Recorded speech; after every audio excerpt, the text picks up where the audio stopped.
Hola, bienvenidos a nuestro canal con Penny. Hola. Y esta semana por fin os traigo a Lovecraft, que me lo habéis pedido durante un año por lo menos algunos de vosotros, y os decía que, bueno, porque tenía problemas con Lovecraft, ya que lo intenté leer cuando tenía 17 años y la verdad es que no podía con él. Y finalmente, gracias a Dialéctica, que me propuso pues hacer varios vídeos sobre diferentes cuentos de Lovecraft, dije, bueno,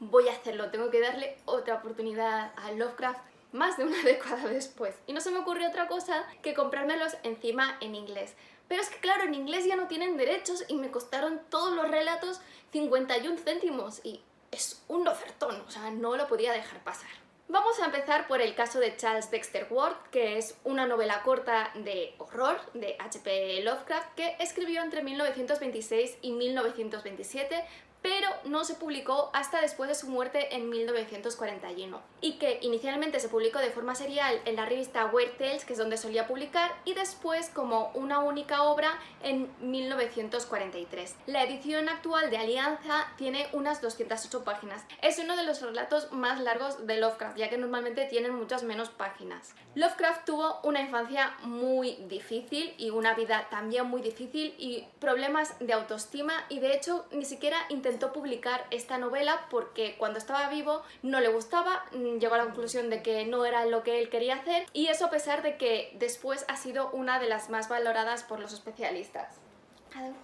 Como podéis ver, Penny ha durado poco tiempo. Empezamos por esta novela, ya que Arturo de Dialéctica me dijo que era la mejor para empezar, ya que era la más separada del resto de su obra, a pesar de que forma parte de los mitos de Cthulhu, o como yo le he llamado siempre, Chulu.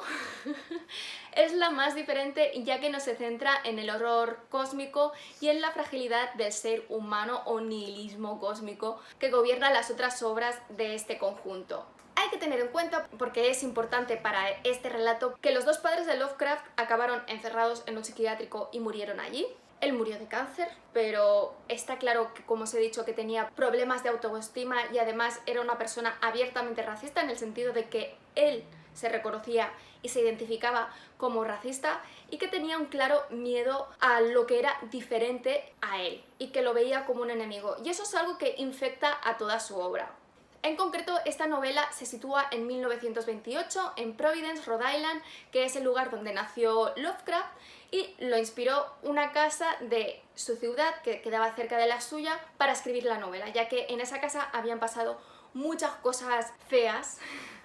pues que le dieron la inspiración para el relato que él luego escribió.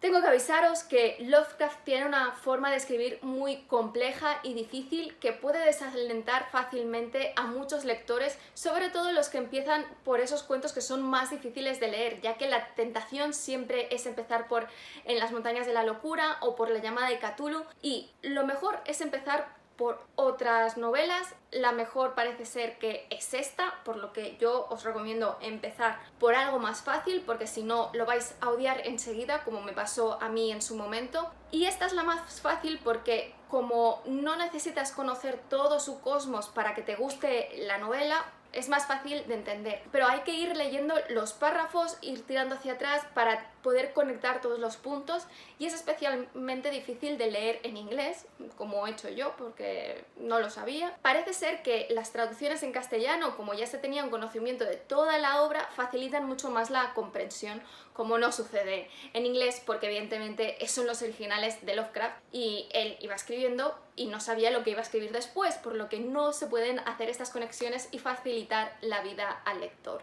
Además, Lovecraft se caracteriza por dejar un montón de espacios en blanco en su narrativa, espacios en blanco que son para que los lectores saquen sus conclusiones y que piensen qué es lo que está pasando, lo que está dejando de pasar. Algunos de estos los resuelve al final del relato y otros no. Como veréis en nuestro vídeo con Dialéctica, pues hay muchas cosas que Arturo opina que se refieren a una cosa y yo opino que se refieren a otra, y aunque nos podamos convencer el uno al otro, realmente no hay una respuesta única, y si lo intentas buscar por internet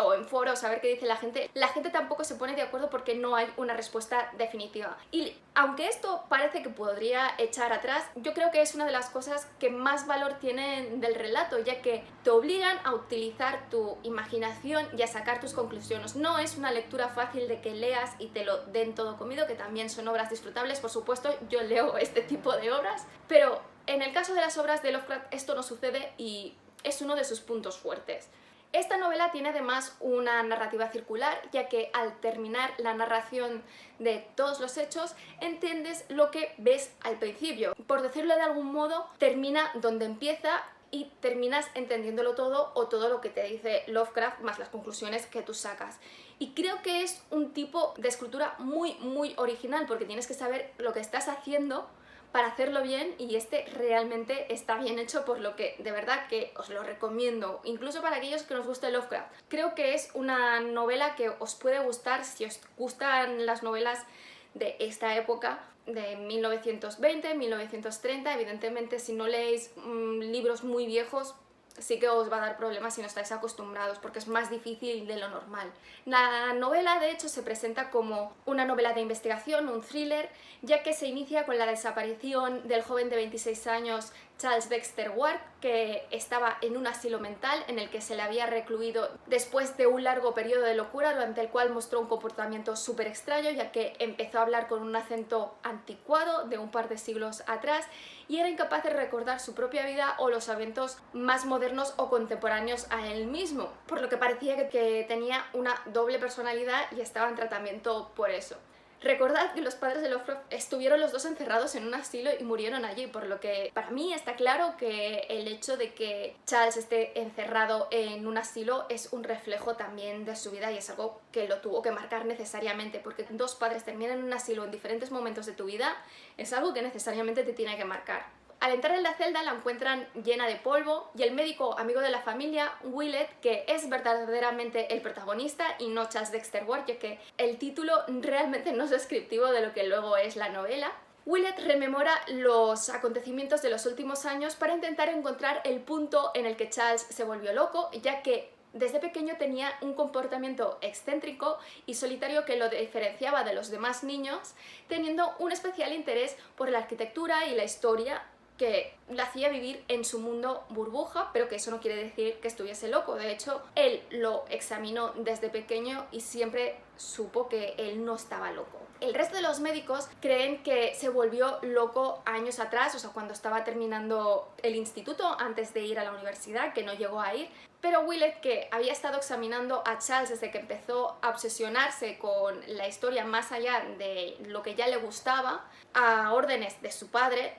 entendía que Charles estaba completamente sano y que simplemente estaba intentando averiguar ciertas cosas que él creía que podían beneficiar a la humanidad en su conjunto. Así empieza explicando que su interés por la historia lo llevó a encontrar un personaje muy extraño de Providence, Joseph Curwen, que tenía muy mala reputación y de hecho se intentó borrar su existencia de todos los archivos del pueblo, y que resultó ser un ancestro suyo, o sea, era como su tatarabuelo. A partir de ese punto, Willett se centra en explicar la historia de Curwen tal y como la fue descubriendo Charles a lo largo de su investigación. Así, Joseph Curwen llegó a Providence a principios de los años 1700, huyendo de su ciudad natal Salem después de la caza de brujas, o sea que eso ya hace sospechar, iniciando una empresa de importación y exportación a través de barcos que lo hizo rico en poco tiempo. Sin embargo, a pesar de que hacía grandes inversiones en la ciudad y ayudaba a muchas cosas, no tardó en despertar los recelos de la población de Providence, ya que no envejecía o envejecía muy poco. De hecho, cuando tenía 100 años, aparentaba tener como 30 y pocos, por lo que incluso cuando no intentas llamar la atención, el hecho de que parezca que seas inmortal o que no envejezcas necesariamente tiene que despertar la curiosidad de tus convecinos. Además, en su casa y luego en la granja Potter, que estaba al lado de Providence, que compró para que no despertase tantas sospechas, desde allí se escuchaban muchos gritos y cánticos extraños, cosa que hacía que sus conciudadanos cada vez sospechasen más de él. A través de su investigación, que comparte en gran parte con Willett,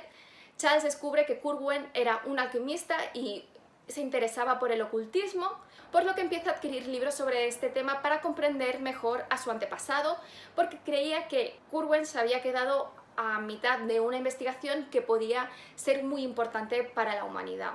Al averiguar la casa en la que vivía Curwen y que ésta seguía en pie, Charles le pide a la familia afroamericana que está residiendo actualmente en esa casa si puede entrar a ver si encuentra algo de su antepasado, y mientras está investigando se da cuenta que en una de las paredes, debajo del encalado y de las reparaciones que han ido haciendo a lo largo de los años, hay una pintura que cuando su padre paga para que la restauren, muestra un retrato de Joseph Curwen y resulta que es exactamente igual que Charles, por lo que decide comprarles ese trozo de pared a la familia y la instala en la biblioteca de Charles. Y como os digo, Curwen y Charles son prácticamente iguales, con la diferencia que el retrato ofrece a un Charles más envejecido y con una cicatriz encima de la ceja, que es lo único que lo diferencia de Charles, y desde el principio Willett se siente muy perturbado por este retrato, ya que parece que vaya siguiendo a Charles a lo largo de todas las pinturas, lo típico que sale en las películas de miedo y ves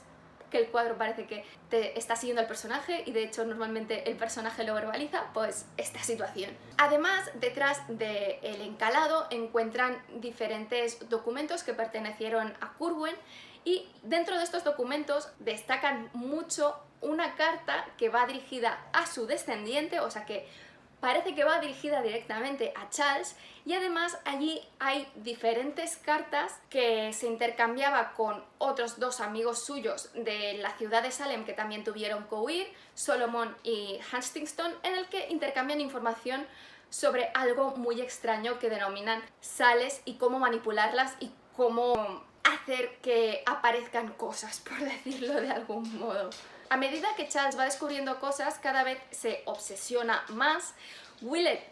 le va haciendo exámenes médicos para asegurarse de que esté bien, y realmente él cree que va estando bien y que Charles no se vuelve loco hasta el final. Y como Charles también va compartiendo sus investigaciones, Willett puede ir contando todo esto. Sin embargo, su obsesión cada vez va más y más y más. Y bueno, no voy a contar nada más porque si no os lo contaría todo. De hecho, os he explicado quizás un tercio de la novela, como siempre, quizás un poco más, pero creo que puede facilitar la comprensión de este relato. Recordad que hemos hecho un vídeo con dialéctica, que os saldrá el enlace aquí arriba, al que podéis hacer clic, también estará en la pantalla final, y vamos a hacer 5 relatos, y aunque dialéctica los va a ir publicando semanalmente, yo voy a dejar más espacio en las publicaciones entre uno y otro, ya que los otros son más cortos, por lo que entiendo que los vídeos también serán más cortos y seguramente los colgaré en fin de semana. Pero os avisaré de las publicaciones de dialéctica para que los podáis ver, lo colgaré en la pestaña comunidad de mi canal y también en las diferentes redes sociales para publicitar los diferentes relatos. Ya sabemos cuáles vamos a leer, pero no os lo voy a decir para que sea una sorpresa. Aunque si veis el vídeo de dialéctica creo que allí lo decimos, así que bueno, es una sorpresa a medias. Espero que os haya gustado, que estéis contentos de que por fin hable de Lovecraft. Si es así, dadle like, si no, dadle un like, dejad comentarios que siempre los contesto, y sobre todo si no estáis suscritos, suscribíos, y sea una cosa o la otra, dadle a la campanilla para que YouTube os avise de cuando cuelgo vídeos, porque si no, no lo hace, porque este algoritmo me odia. En fin, nos vemos la semana que viene.